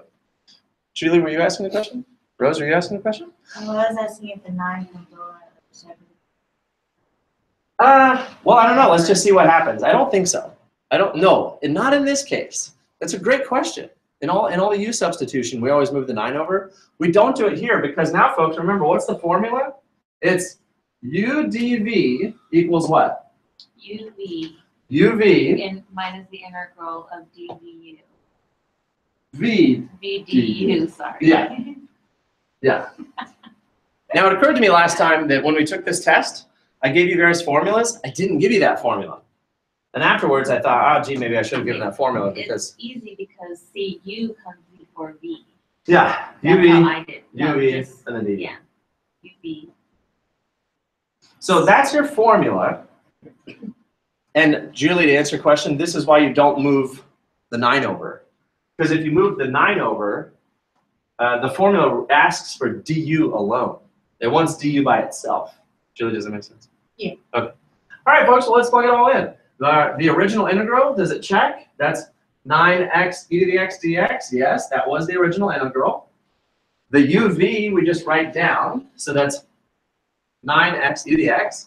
And then minus the integral of v, which is e to the x, du, which is 9 dx. Did our integral get simpler? Remember, that's our check. We go through this whole process and we ask, is this easier than the original? Yeah, it is easier. Because the original was 9x e to the x. This one is now just 9 e to the x. So it is easier, and that's how we know we're on the right track. Believe it or not, folks, sometimes you do integration by parts 3 times in a row. Because you start with a really nasty integral, and you do it once, and you get to a slightly better integral, but still challenging. So you do integral by parts on this. And then you go down a whole nother row, and then you get to another integral at the end, which is still challenging. And you do that by integration by parts. And then finally, you get to something you can do. That's the beauty of integration by parts, is that it allows you to keep breaking down harder integrals into simpler integrals. The fact that we're able to evaluate this one is just because that's, we're doing easy ones. All right, so what is the integral of 9 e to the x?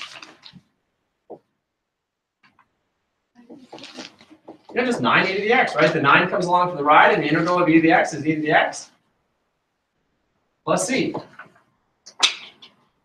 That's it. You have to think of What's that? nothing. So folks, I really do recommend you practice that. You definitely will have an integration by parts problem on the test. And I'd like you all to get it right. So definitely draw your little box. Definitely once you write out the original, write down the formula and then plug everything in, check to make sure it works. Okie doke, that was 26. I think we're gonna skip a couple. Oh, actually, no, 31's the next one. But that's okay, we're down to the last few application problems, folks. There's just a few application problems left. So this one was sketch the region enclosed by.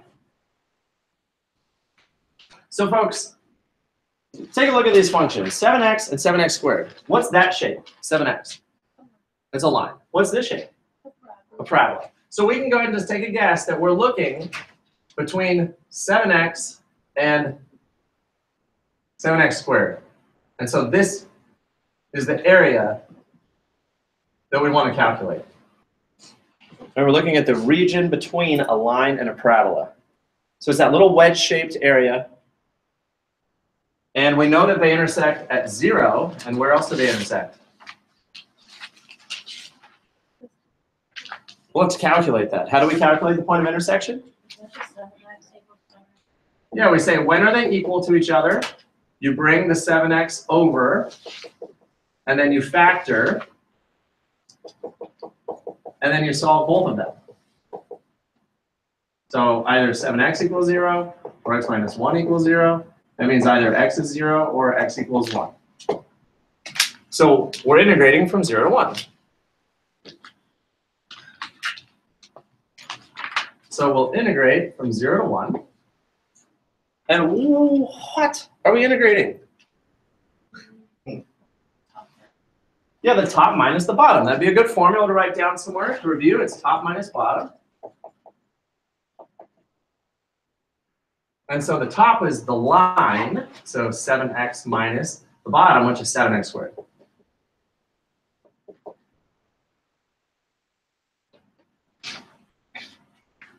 Now again, perhaps in the beginning these questions looked imposing and challenging, but is this a hard-looking integral? No. It's just two anti-power rules, substitute 1 and then 0 and subtract. So it's not a very hard integral to do. But setting up the problem, knowing what the graph looks like, finding the point of intersection, that's a lot of pre-work you have to do. Could you type all that into your graphing calculator for confidence? Yeah, you can get all that in your graphing calculator. Make sure you're doing what you're doing.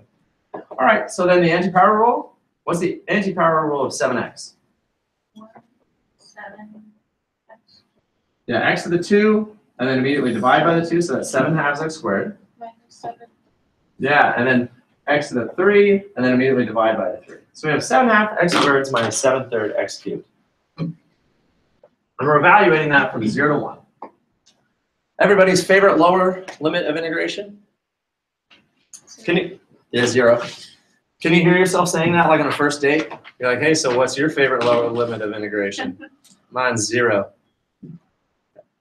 That's a real winner right there, folks. You can borrow that one. Okay, so we have something minus something. The whole second something is going to cancel out because we're plugging in 0. And plugging in 1 is nice and simple. 1 squared is 1, 1 cubed is 1. So it is really 7 halves minus 7/3. Can you type that into your calculator very carefully, and what do you get? 7/6. Yeah, 7/6. So that's how much area is in there.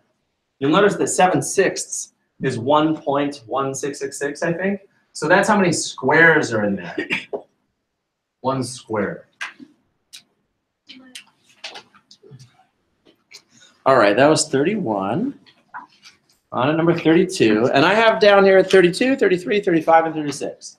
32, 33, 35, and 36. So you can cross off what? 34, cross out 34, and cross out 37. Okay, so I've got 5 minutes. We're definitely going to do number, what are we on now, 32? Yeah, we're definitely going to do number 32 together. But then I won't have time to finish the rest with you. So here's what I think I'll do, folks. I'm just going to stay real quick and finish filming the solution of the last couple problems. That way, if you need to leave, you can leave. But if you can stay, you can stay. We're just going to finish the problems. There's only a couple left. And then next week on Tuesday, come to class anyway. I'll be here, and we'll do an extra day of review over whatever you want to do. I can just walk around the room and help out individually. Okay, so let's finish these last couple problems. 32. What does it say? Find the volume of a solid obtained by rotating the region bounded by y equals 2x squared. So start by drawing a graph. 2x squared is a parabola. And we're going between what and what? 1 and 3. Yeah, 1 and 3. And we're going to take that shape and rotate it around the x-axis, and it'll come out of the board, drop down, and you'll get this funky looking hat. And I'd like to find that volume. So everyone, remember the formula? Volume is equal to the integral of?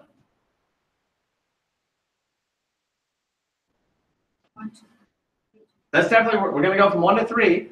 And the general formula is pi r squared dx, where the radius is the function. Right? That's a simple way to remember it, where the radius is the function. So if you, now the reason I write down pi r squared is to remind you it's a circle, because every cross section is a circle. That was rudimentary. Every cross section is a circle. So it's pi r squared, that's the area of a circle. If you wanted to write it down, the actual formula would be the integral from a to b of pi f of x squared dx, right? And in this particular case, what is the function? It's just 2x squared. So we're going to do the integral from 1 to 3 of pi times 2x squared dx. Notice there's 2 squares in there, right? So you do have to remember to square the function. Even though the function's already squared, you have to square it. So what is 2x squared squared? Yeah, and what if you don't remember? What if you don't remember what 2x squared squared is? It means 2x squared times 2x squared, which is 2 times x times x times 2 times x times x. So 2 times 2 is 4, and x times x times x times x is x to the 4th. You can always just write it out and figure it out. There's no need to guess. That's where pi is like. Yeah, pi can come out front. So we have pi integral 1 to 3 of 4x to the 4th dx.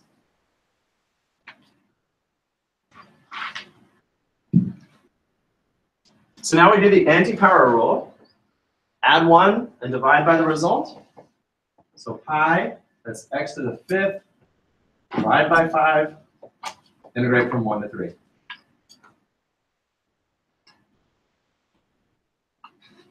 Isn't it remarkable that this works? That if I actually had a container like that and I was like, hey, how much water can I fill into it? We would have actually just calculated the actual volume of how many cups of water you could put into it. This stuff works. Isn't it crazy? We're not just pushing symbols around. It actually tells us stuff about the real world. Okay, so this is pi 4/5 times 3 to the 5th minus 4/5 times 1 to the 5th. So very, very, very carefully typing that all into your calculator, using lots of parentheses around all of those fractions. And then I got pi times 193.6. Then I'm going to multiply the pi. I got 608.212. 608 what? We got 6. Did I do it wrong? Gee, I really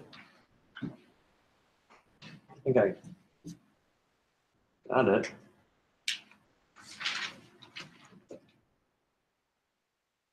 No, I still got 193.6. Anyone else verify?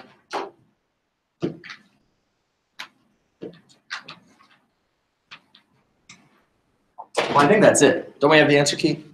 Yeah, we do. 33 is, that's not it. Oh, no, 32. What the heck? That's not it. Oh, that's not the answer key. The next page has the answer key. 32. Yeah. Yeah, 608.2. Okay, that's it. Okay, let's keep going, folks. Number 33. Oh boy, oh boy. 3 problems left. Number 33. Suppose you deposit $4,000 and a 9% interest compound and continuously find the average value. Very important, average value. What's the formula? So first of all, keep in mind, you put $4,000 into a bank. What's going to happen to the amount? It's going to go up. And you want to know what the average value is from year 0 to year 4. And so what is the average value? That would be something like that, right? The average amount of money in your bank. So what's the formula for average value? From A to B of the function, you simply have to 1 over B minus A. You're dividing by the width of the graph. That's what you do. That's what B minus A is. This is your B, that's your A. B minus A is the width of the graph. Because if you take area and divide by width, it gives you the height, right? Area equals base times height. So if you take your area and divide it by the base, that tells you the average height. So in this particular case, we're going to take the integral from 0 to 4 of the PERT formula. This is PERT. Remember when you have compound interest, it's A equals PERT. So you have the principal times e to the interest rate times time. So that's what we're integrating. The principal of e to the RT over 1 over 4 minus 0.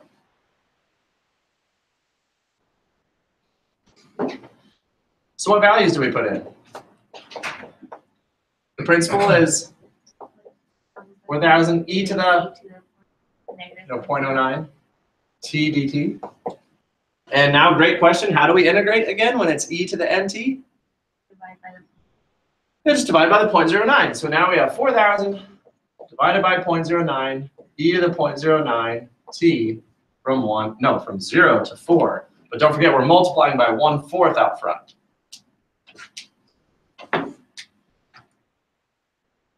That's a lot to do. What should we do to make life easier? What should we do with that 1/4 4,000 divided by 0.09? You just compute it, right? 0.25 times 4,000 divided by 0.09.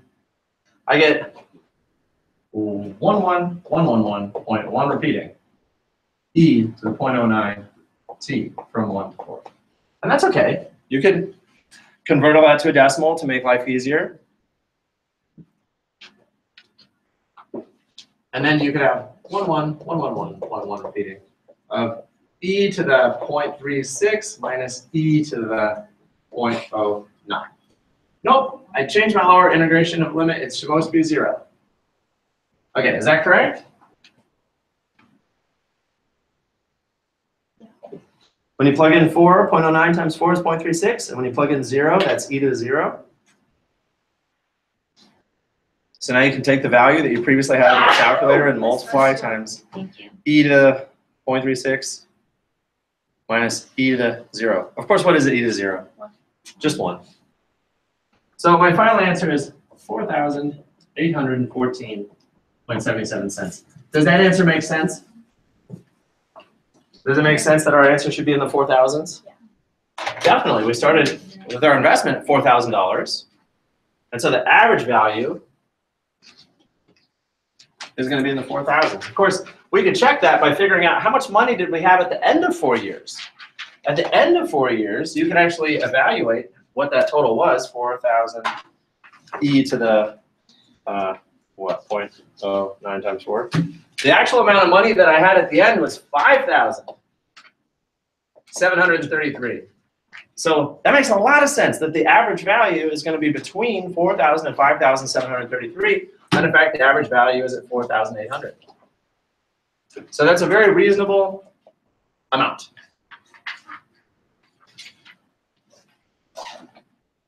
Okay, is everyone super stoked? The last 2 problems are on the board. Oh my gosh, this is so exciting. I typically have to go. Oh yes, you can always do whatever you need to do, Rose. I don't think I've ever stopped you No, definitely from not. coming and going in this class. Definitely not. Yeah, but folks, this is our last 2 problems, so if you can stay, that's great. So let's go ahead and do it. Oh, of course, we have done these quite a bit recently, but should we do it anyway? For good measure, let's finish. All right. So we have a demand function and a supply function. They're both linear, so we know right up front that we're going to have a downward and an upward sloping line, and they're going to intersect at some point, which is going to give us our quantity of interest and our price of interest.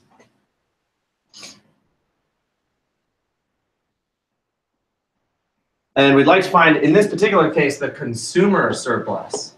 So on the diagram, do you remember where the consumer surplus is? We're looking at these two triangles. Which one is the consumer surplus and which one is the producer surplus? This is the demand curve, and this is the supply curve. That should give you a clue as to which one is the consumer surplus and which one is the producer surplus. Who does the demanding? The consumers. And who does the supplying?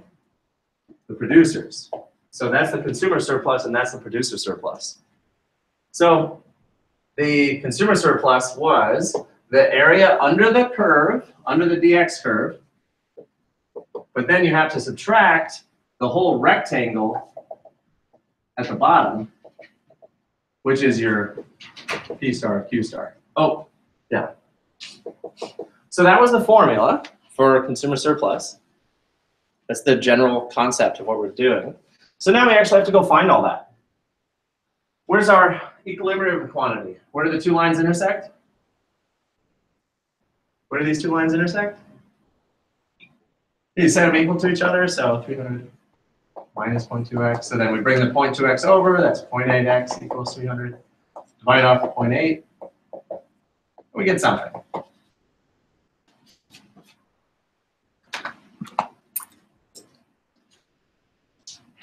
$375.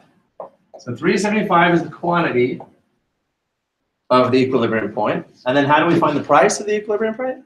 Plug it back in. Yeah, plug it back into either one. I'm going to plug it into the easy one, 0.6, so multiply by 0.6. And that's $225.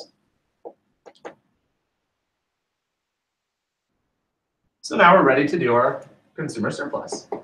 We'll integrate from 0 to 375 of the demand function, which is 300 minus 0.2x, minus the rectangular area of 225 times 375. What are we finding again? What is consumer surplus?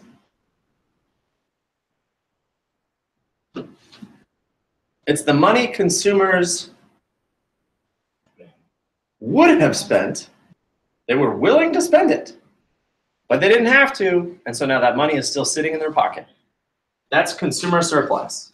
It's all the money that me as a consumer, I would have been perfectly happy to spend more money to buy that iPhone, but I didn't have to. I got a good deal, and so now I still have the money. That's consumer surplus. Okay, so the integral. How do we do the integral of 300? Or the antiderivative? 300x. And what's the antiderivative of 0.2x?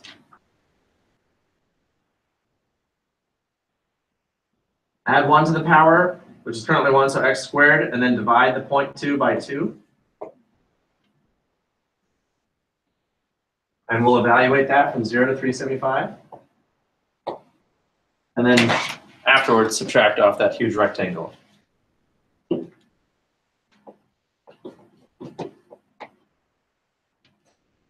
What's the antiderivative of a number again? The antiderivative of a pure number is just that number times x. And the antiderivative of x, you have to put a little 1 there to see that you're adding 1 to it, so it's squared, and then divide by 2. So what we really have here is 300x minus 0.1x squared, evaluated from 0 to 375. Once again, my favorite lower limit of integration. So 300 times 375 minus 0.1 times 375 squared. And I got all of that to equal 98,437.5 minus 84,000. Oh, good, I got a positive value. and $14,062.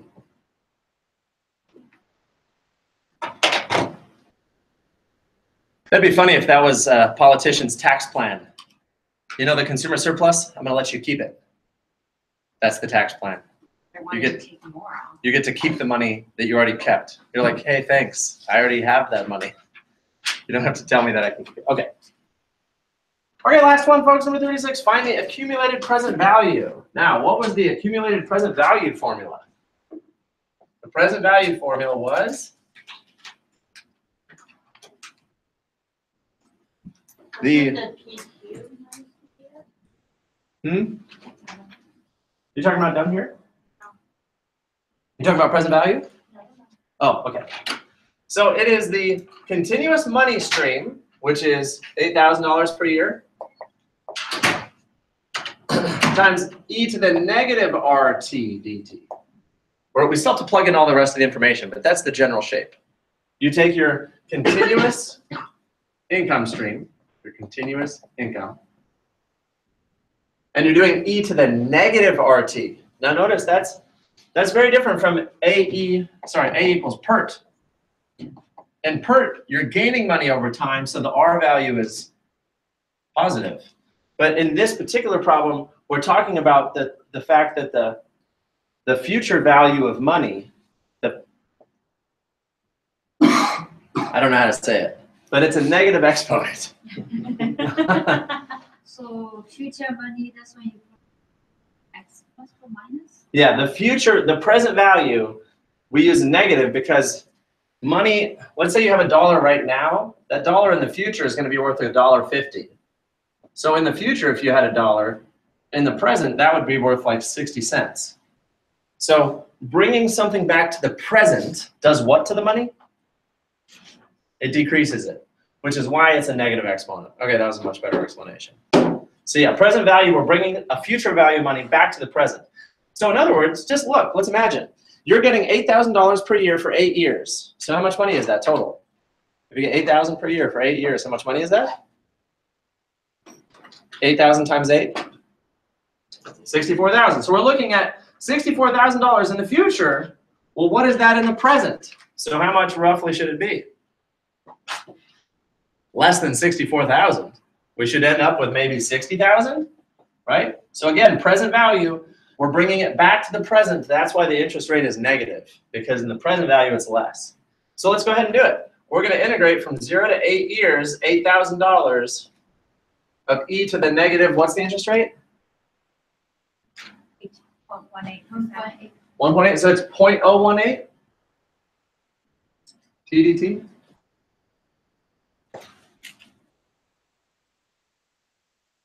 So, how do you integrate e to the n? Divided by that. You divide by that number. So we have 8,000 divided by negative 0.018, e to the negative 0.018 t integrated from 0 to 8. Even though 0 is everyone's favorite lower limit of integration, remember when it's e to the 0, that's not just 0, that's 1. So we can't just ignore it, we actually have to do it. So I'm going to go ahead and calculate 8,000 divided by negative 0.018. That gives me negative $444,444.4 repeating of e to the negative 0.018 times 8, negative 0.144 minus e to the 0. Is that fair what I just wrote down? It's like I'm keeping the coefficient out front, and I'm going to go ahead and do e to the 8 minus e to the 0. That is e to the plug-in 8 and then e to the plug-in 0. So we've got this coefficient out front waiting to multiply by that. So we have e to the negative 0.144 minus e to the. Did you know it's required that you say e to the? You can't just say e to the. You have to say e to the. Okay, so then that times negative 1,2,3,4,5,6.444 and came out to be 59,605. Now, does that make sense with what we just said about present value? $8,000 for 8 years, that's $64,000. And what happened when we brought it back to the present? it was considerably less. Well, just over $4,000 less. So that's the present value of that income stream. Meaning, hey, if I have $59,605.45 right now, I could just invest that at 1.8%, and that would give me $64,000 later on. Okay, folks, thank you so much for hanging out. We got to finish all of our problems. I'll see you all on Tuesday.